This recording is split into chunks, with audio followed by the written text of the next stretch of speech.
Claro, hay comercio perfecto en Brasil, en Argentina, En países internacionales. en Perú también hay cada 2 veces al año se rola.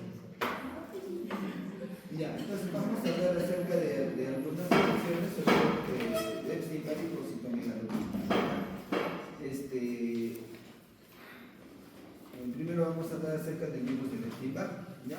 Este virus del Epstein-Barr es un virus que fue descrito en 1964, ¿no? En cultivos celulares de muestras que provenían de pacientes con linfoma de Burkitt, ¿no? Se estima que en los países desarrollados la mitad de la población tiene la enfermedad entre el primer y quinto año de vida, cursa de forma asintomática y como cuadros virales inespecíficos de corta duración, ¿no? La mayoría de veces pasa desapercibido, es la verdad. El 90-95% de los adultos ya han pasado por la infección. A medida que aumenta la edad de aparición de la infección inicial, aumenta la posibilidad de una infección sintomática y grave, ¿no? O sea, es conveniente que uno desarrolle la enfermedad en los primeros años de vida. La mononucleosis infecciosa es el síndrome clínico más frecuentemente asociado con infección primaria por el virus de Epstein-Barr, ¿no? Como ustedes saben, Epstein-Barr es un herpes 4, ¿no? Perteneciente a la familia de Herpesviridae, ¿no? Y la subfamilia es los gamma Herpesviridae, ¿no? Existe alfa virus, beta virus y gamma virus, ¿no? Tiene una doble cadena de ADN de 172 kilobases encapsulada en una cápside de unos 100 nanómetros, ¿no? Que protege la información genética y posee una envoltura proteolipídica compleja con al menos 6 proteínas necesarias para asegurar la infección de las células diana, ensamblaje y salida de nuevos viriones. Existen 2 tipos, el tipo 1 y el tipo 2, ¿no? Vía de contagio habitual, saliva, ¿no? Pero también se puede transmitir por contacto sexual y a través de hemoderivados, ¿no? Más del 90% de los pacientes no recuerdan contacto con una persona enferma, pues el virus puede permanecer durante meses en la orofaringe de pacientes que ya han pasado la enfermedad. Entonces existe un estado, como quien dice, de portador, ¿no? Luego de la enfermedad, que dificulta que una persona pues, se dé cuenta, ¿no? Ingresa al epitelio orofaringeo y de glándulas salivales, donde se multiplica e infecta localmente a quienes, a los linfocitos B, ¿ya?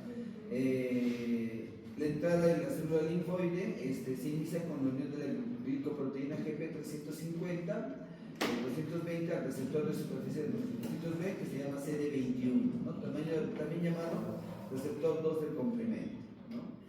El virus ingresa por endocitosis, el ADN ingresa al núcleo y adquiere una forma circular, a la cual le llaman liposoma, ¿no? Y luego de la infección, los linfocitos B comienzan el ciclo y continúan proliferando, ¿no? En un proceso llamado transformación o inmortalización, dando lugar a líneas celulares linfoblastoides inmortalizadas. La proliferación y expansión de los linfocitos B infectados junto con las células T reactivas dan lugar al crecimiento del tejido linfoide, ¿no? Y es lo que caracteriza la mononucleosis, ¿no? La aparición de tenopatías, sobre todo a nivel cervical, ¿no? Esta infección de los linfocitos B por el Epstein-Barr se caracteriza por un estado de latencia vírica, en el cual, y debido a la acción de enzimas celulares del huésped sobre el episoma, se producen in vitro una serie de moléculas. Entonces, estas moléculas son las encargadas de que el virus del Epstein-Barr permanezca. Generalmente, no sé si se acuerdan, en microbiología, se habla que las infecciones por herpes son inmortales, o sea, duran toda la vida. Adquirimos estos virus y nunca van a desaparecer, ¿no? Herpes 1, herpes 2, el de la varicela, el Epstein-Barr, el citomegalovirus. Acontece alguna situación de inmunosupresión y el virus vuelve a reactivarse, ¿no? En algunas personas más que en otras, ¿no?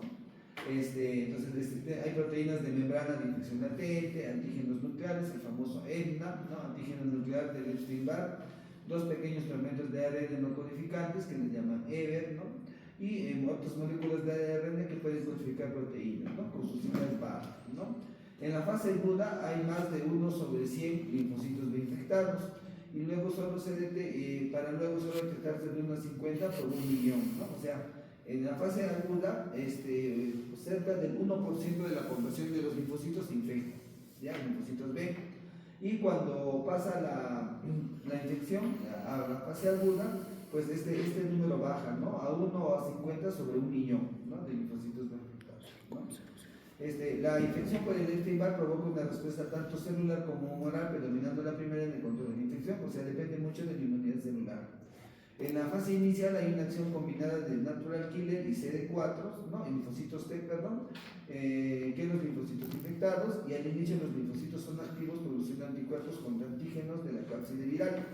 Posteriormente, en la infección latente, la respuesta inmune se dirige a los anticuerpos, a los antígenos de latencia, ¿no? Que son los EMNA. ¿Ya? ¿Por qué es importante saber esto? Porque cuando tú tienes una infección por Epstein-Barr, la prueba que es más sensible o que detecta más tempranamente la infección son los anticuerpos contra los antígenos de la cápside viral. Es la primera que sale positiva, ¿ya? Que más o menos será los 5 días de la infección. Y los EMNA ya son más tardíamente, segunda semana más o menos, ¿ya? Entonces, si tú quieres diagnosticar Epstein-Barr, claro, dependiendo del tiempo de enfermedad, pero lo que deberías usar para un aislamiento más diagnóstico precoz sería el antígeno de la cápside viral, ¿ya? El Epstein-Barr invade esta respuesta mediante unas proteínas como la BCRF1, similar a la interleuquina 10, que inhibe al interferón gamma, y la proteína BARF, que interfiere con el interferón alfa. Entonces, este tipo de respuesta que produce el Epstein-Barr bloquea la inmunidad. Como ustedes saben, los interferones son importantes para controlar virus, ¿ya? Entonces los bloquea. Permanece en el linfocito B de memoria que expresa el EMNA1, ¿no? Entonces eso significa que el virus ya se ha convertido en una infección latente o perenne, ¿no? La mononucleosis infecciosa es la manifestación clínica más frecuente y mejor conocida. Su presentación difiere en función del rango de edad en el que se presenta. El grupo de edad más afectado está entre los 10 y 20 años, con tasas de incidencia de 6 a 8 casos por 1000 habitantes año. Este dato sobre todo es de países desarrollados, ¿ya? A nivel local creo que no tenemos una estadística muy clara, se sabe que es en la niñez y en la adolescencia el contagio, pero no está muy claro los porcentajes, ¿no? El periodo de incubación es de 4 a 6 semanas.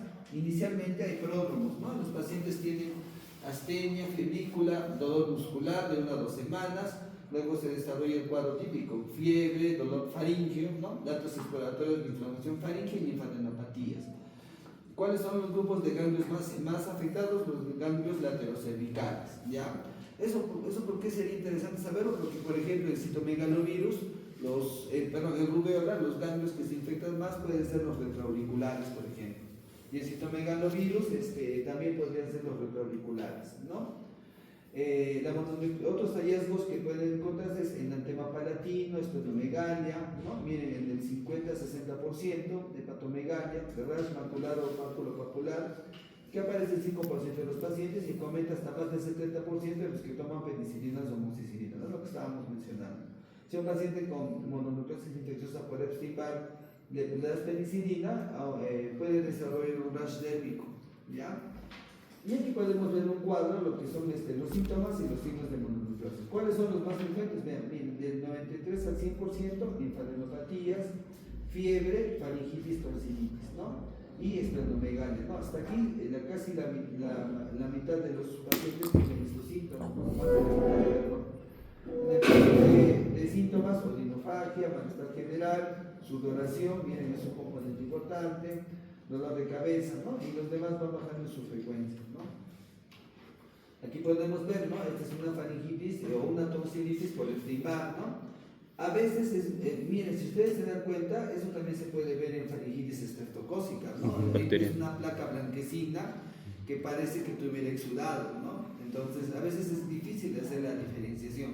Por eso es que los gringos usan las pruebas de antígenos contra estreptococo piógenes para detectar sus faringitis piógenas, ¿no? Nosotros usamos la clínica nomás, ¿no? Usamos los criterios de Centro, así, ¿no? Para ver si eso no es bacteriano, no es viral, ¿no? Entonces, pero de todos modos, si ustedes ven unas amígdalas que están cubiertas por una placa blanquecina, pero no ven exudado, lo más probable es que es un Epstein-Barr, ¿ya? Pero si le das la penicilina puede pasar esto, ¿no? Este es el rash dérmico, ¿no? Entonces, como pueden ver, parece una alergia también, ¿no? Entonces tú puedes confundir la alergia con, la reacción inmunológica al virus que produce el rash con un cuadro alérgico, ¿no? Sobre todo, y más aún porque está relacionado al uso de la penicilina, ¿no? Por eso es que hay que revisar ese dato siempre, ¿no? La evolución es generalmente buena, la mayoría de las manifestaciones desaparecen al final de la 4ª semana, aunque las adenopatías y la astenia se resuelven más lentamente. Entonces, dense cuenta que el cuadro clínico puede durar hasta un mes, ¿ya? Y muchas veces los padres de familia van a venir preocupados porque a las 2 semanas no le desaparecen los ganglios al niño, o el niño todavía no está muy activo, ¿no? Entonces hay que explicarles esa situación, ¿no? En otros tipos de virus es lo más rápido, la recuperación es a la semana o en 5 días, ¿no? Entonces, en mononucleosis infecciosa por Epstein-Barr hay que tener en cuenta eso. Lo que llama la atención de este tipo de infecciones o de este tipo de presentación del Epstein-Barr es las complicaciones hematológicas, ¿ya?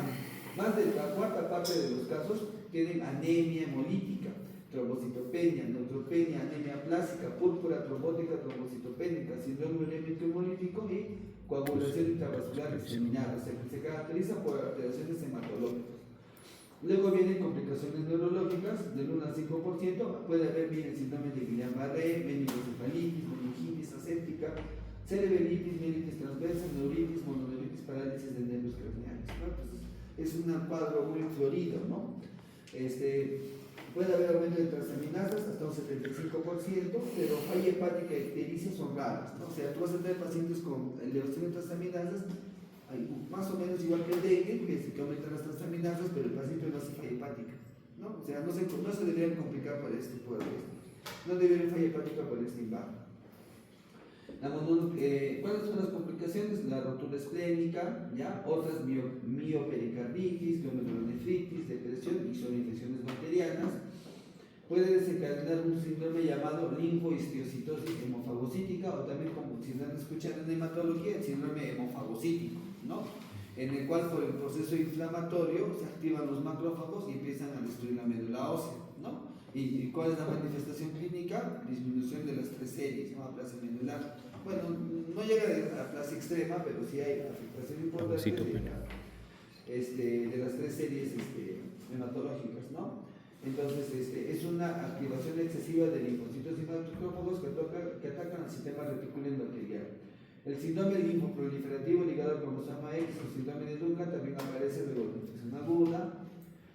Otras enfermedades asociadas a virus de Epstein-Barr, la infección intrauterina es rara, puede producir una enfermedad leucoplasia oral vellosa, que son placas blanquecinas no dolorosas en la cara lateral de la lengua, que suele presentarse en pacientes inmunodeprimidos, ¿no? En VIH, por ejemplo, se puede ver, ¿no? Pacientes jóvenes con manchas a los costados de la lengua, consideran infección por Epstein-Barr. Las formas clónicas son raras, o sea, quiere decir que el virus de Epstein-Barr es por un cuadro agudo, pero está asociado a neoplasias y enfermedades linfoproliferativas, ¿no? Hay mucha asociación del Epstein-Barr con linfoma, ¿ya? Y en muchos linfomas se ha encontrado ADN de Epstein-Barr, sobre todo el linfoma de Burkitt y el linfoma del sistema nervioso central.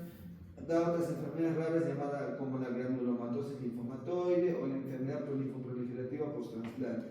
Está relacionado también al linfoma de Hodgkin, carcinoma nasofaríngeo y otros. No, es una causa muy importante de carcinoma nasofaríngeo, ¿ya? El diagnóstico clínico cuadro clínico es fiebre, odinofagia y adenopatías cervicales, se acompaña de elevación de transaminasas, ¿no?